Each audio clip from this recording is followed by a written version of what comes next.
Dialogism, dialogic criticism, carnival, these are the terms related to the critical tenets and critical tools of the justly famous Russian critic and philosopher Mikhail Mikhailovich Bakhtin.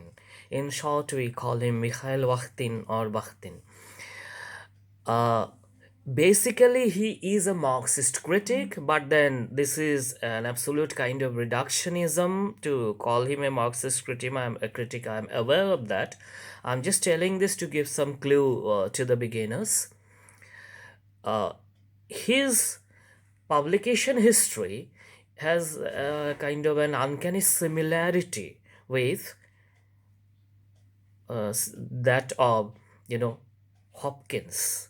Of course, Bakhtin was published earlier too, but due to the problem of translation and other associated things, he remained relatively unknown to the European world till the 1980s, whereas he had written most of his major things in the 1920s and 1930s. All right, so in his celebrated work, The Problem of Dostoevsky's Poetics, he gives us this wonderful concept of dialogue or dialogism. It is basically about meaning and linguistic meaning going beyond its own limits. However, Bakhtin's dialogism has an applicability beyond beyond language, beyond the novel, and it has become just a kind of a social upliftment mantra and among many other things. So dialogue, the very process of interchange of ideas, is at root democratic. I cannot impose anything on your voice, your choice, nor can you impose anything on mine unless and until we have a mutual agreement, exchange. That mutuality, that reciprocity is the very basis of democracy and very basis of dialogue. So that is why the Marxist uh, tag here is root here is obvious. And then his was a challenge against the Russian formalism, which found language to be more or less, or creation to be a purely formal activity related to forms.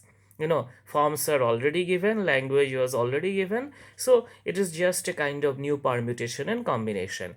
The I have said in my other videos, Russian formalists, T.S. Eliot, when he spoke about the catalyst metaphor, and then neo-critics, early structuralists, more or less they spoke about the same thing in different words. That a poet or a writer, or say even a critic, did not have much to do but just to provide a space for certain works to emerge on their own, because language is already given. And this language, even as I am talking to you, from one point of view, this is a creative thing. However modest, this is a creative thing, because I'm not exactly reproducing what is there in Bakhtin by cramming it, or as generally done, but I am adding my own viewpoint, my own just as I brought the analogy between Hopkins and Bakhtin. Anyway, but for a new critic or formalist, they will say that whatever I'm saying, I'm just speaking in English, albeit Indian English. The words are already there. I'm not creating any new word, but just these words are taking, a different kind of permutation, hence the meaning is emerging. So the agency of the writer or the author is taken away completely. To the contrary, Bakhtin gives us this idea of dialogism, that true meaning emerges through not language, not predetermined language, but dialogue. Even if a word has a given meaning, you see, in day to day talks, many new meanings emerge of a word, of a of a sentence. So it is always contextual. From that context, again, you can compare Bakhtin's theory to the other known theories in language, say of denotation, not connotation, pragmatics, not semantics, etc. That it is not the dictionary meaning only which matters, but what emerges or what is culturally significant. So kick the bucket in English. means kicking the bucket, literally you kick a bucket, but metaphorically, idiomatically, it means to die. So unless a person has been given a dictionary of idiom and he is not an Englishman or Englishwoman, he will just understand kicking the bucket means someone is literally kicking the bucket, but that is not true.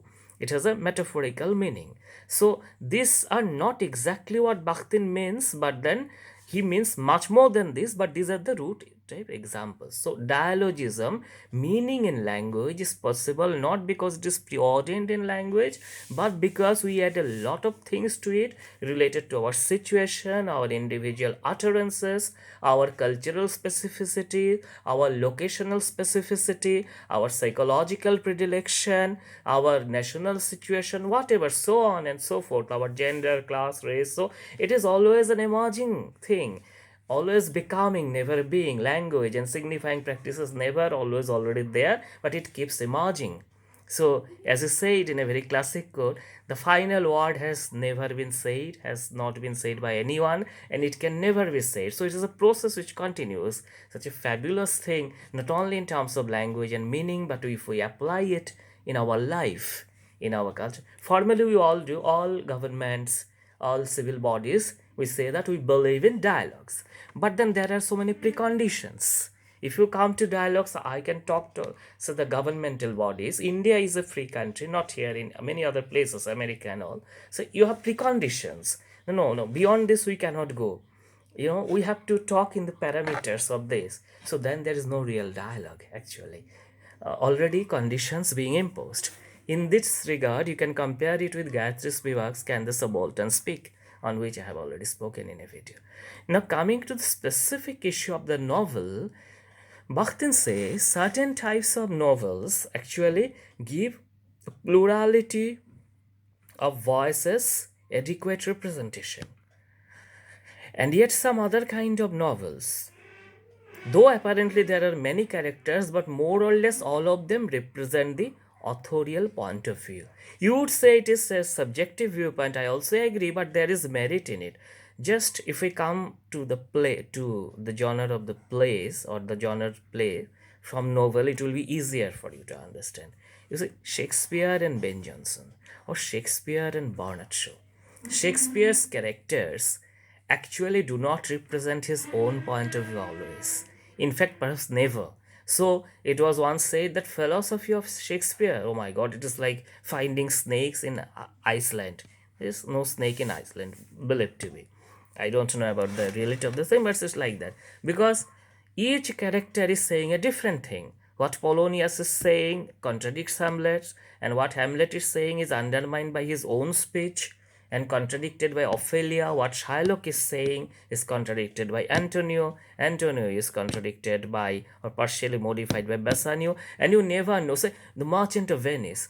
Who is the Merchant of Venice being referred to? Though in the original title, it was specific, there was a part, but then it was removed later and the title remained just the Merchant of Venice. You never know whether he is actually referring to Antonio or you are referring to, or he is referring to Shylock in the Merchant of Venice. uh, when he could not find any name for a play, he said as you like it. So he is very much like the the postmodern writers and the current serials, TVs, which sometimes says that you give us the story, we'll represent it. So he's a man much ahead of his time. But to the contrary, Ben Jonson, specific agenda, that I will show this in this play. I will show, expose the follies of society.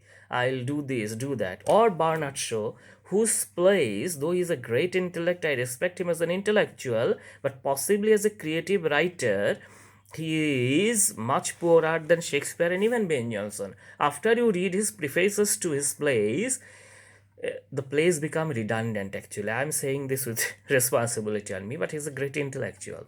So he represents the monologic type. Shaw or Ben Jonson, they represent the monologic type. They represent only what they want or their voice, albeit there are many characters. Whereas dialogic novels are like Shakespeare's plays, even Marlowe's plays. They're all great writers, they bring plurality of voices. His chosen examples are the chosen genre of Bakhtin is novel, and chosen examples are Leo Tolstoy and Fyodor Dostoevsky. To his mind, Dostoevsky brings a good story, good plot, but nothing much in terms of plurality of voices, because all the characters are predesigned or predestined to live or to give voice to their author's design. Whereas in Tolstoy, all the characters are actually they are pre-designed. They serve the authorial voice or the authorial purpose, so they are monologic. To the contrary, in Dostoevsky, characters have a free play. So it is like the free play of meaning of post-structuralism, though he had no direct connection with post-structuralism, but and then his tenets were basically against even structuralism, and there is a doubt whether post-structuralism is rejection or extension of structuralism. But notwithstanding all this, he has found a favorite place among the post-structuralists and critical theorists for this opening up of text, or suggesting an opening up, which is a favorite theme with post-structuralists, though their approach is more linguistic. So, in brief, monologic works are those which basically represent only an authorial voice or a dominant voice. It may not be author's personal voice, but the persona that he is assuming. Whereas dialogic things are open-ended dialogic novels.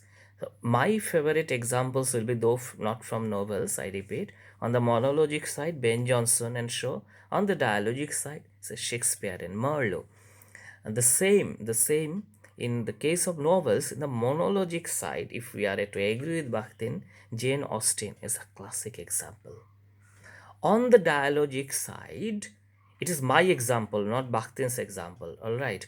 On the dialogic side, say William Faulkner will be a very good example of dialogic things. So he brings a plethora of things, though a bit more interior, but in English novels, if you go strictly by the criteria of Bakhtin, my personal view is that even in the modernist period, you do not find novel which fits his idea. Not even Ulysses and all, because they're intricate, they're complicated, but they are completely representation of authorial voices. If you have any dialogic English novel in mind, I mean, up to more in postmodern period, there are many. That up to say the 50s, so D.H. Lawrence, Graham Greene, and all. If you think any of them are dialogic, please let me know in the comment box with your own ideas. So that was so much. I mean, that was for the day. Dialogic criticism. Let us have more dialogue. That is why I requested you to add your comments. So more and more, we'll have more and more dialogues. And in fact, in my interpretation and explanation of this, I have gone beyond Bakhtin actually on purpose while saying his basic things, because that is also another kind of dialogue. We are having a dialogue with Bakhtin also. It is like Sartre Resertas, the tailor retailored in a way. But I have a huge respect and love for Mikhailovich Bakhtin. So let's have dialogue. Let the dialogue continue. Thank you.